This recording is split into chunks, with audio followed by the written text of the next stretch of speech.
ঢালিউডের একসময়ের জনপ্রিয় নায়িকা শাবনূর অনেক বছর ধরেই অভিনয়ে অনিয়মিত। বর্তমানে অস্ট্রেলিয়ায় স্থায়ীভাবে বসবাস করলেও সামাজিক যোগাযোগ মাধ্যমে বেশ সক্রিয় তিনি। নিয়মিতই নিজের নতুন ছবি, ব্যক্তিগত মুহূর্ত এবং জীবনের নানা ভাবনা অনুভূতি ভক্তদের সঙ্গে ভাগ করে নেন। বৃহস্পতিবার নিজের ভেরিফাইড ফেসবুক পেজে 4টি নতুন ছবি পোস্ট করেন এই অভিনেত্রী।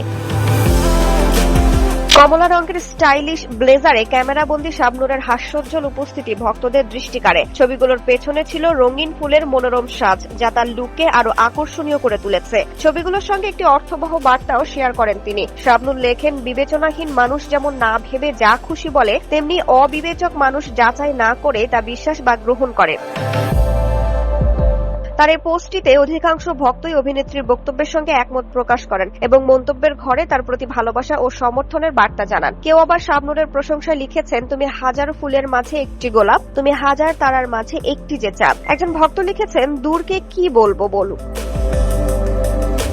প্রায় 2 বছর আগে রঙ্গনা সিনেমার মাধ্যমে অভিনয়ে ফেরার ঘোষণা দিয়েছিলেন শাবনূর। তবে সিনেমাটির কাজ শেষ হয়নি। এরই মধ্যে সিনেমার কিছু অসম্পাদিত ফুটেজ ও শুটিং ক্লিপ প্রকাশ্যে এলে তা নিয়ে সমালোচনার সৃষ্টি হয়। এরপর থেকে নতুন কোনো চলচ্চিত্রে এখনো দেখা যায়নি জনপ্রিয় এই অভিনেত্রী।